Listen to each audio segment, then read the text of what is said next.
Hitler के आदेश पर बनाई गई वो बंदूक जिसे चलाने के लिए साथ चलते थे 500 लोग। इस बंदूक को बनाने में लाखों टन स्टील लगाया गया था, जिसके बाद लगभग 45 करोड़ रुपए की लागत से ये बंदूक तैयार की गई थी।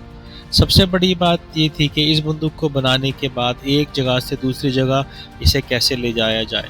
दरअसल बंदूक इतनी भारी थी कि कोई रोड भी इसका वजन सहन नहीं कर पाती। ऐसे में खास तौर पर इस बंदूक को ले जाने के लिए एक रेल की पटरी बिछाई गई। इस बंदूक से एक गोली चलाने के लिए 45 मिनट का समय लगता था। साथ ही ये पूरे दिन में सिर्फ 14 से 15 बार ही फायर कर सकती थी। आप सोच रहे होंगे कि क्या कभी इस बंदूक का इस्तेमाल भी किया गया है? तो बता दें, इस बंदूक की भारी इतना वजन था कि इसका इस्तेमाल पहली बार साल 1942 में हुआ था। उस वक्त इस बंदूक को जहाँ पे चलाई गई उसने पूरी तबाह कर दिया था वो इलाका। इस बंदूक से लगभग 50 गोले दागे गए थे, जिसमें सोवियत के लाखों सैनिकों की मौत हो गई थी।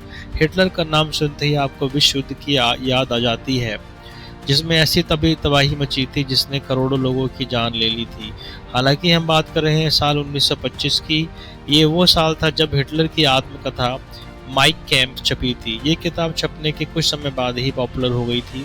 दुनिया भर में कई भाषाओं में इस किताब का अनुवाद हुआ, सिवाय फ्रांस के। दरअसल फ्रांस में हिटलर ने खुद इस किताब पर बैन लगा दिया था, जिसके पीछे उसकी दोस्ती का हाथ बढ़ाकर फ्रांस को तबाह करने की मंशा थी। इसके लिए हिटलर ने एक खास बंदूक भी बनवाई थी, जो कितनी बड़ी होगी इसका अंदाजा आप इस बात से लगा सकते हैं कि इस बंदूक को चलाने के लिए हिटलर एक साथ 500 लोग लेकर चलता था।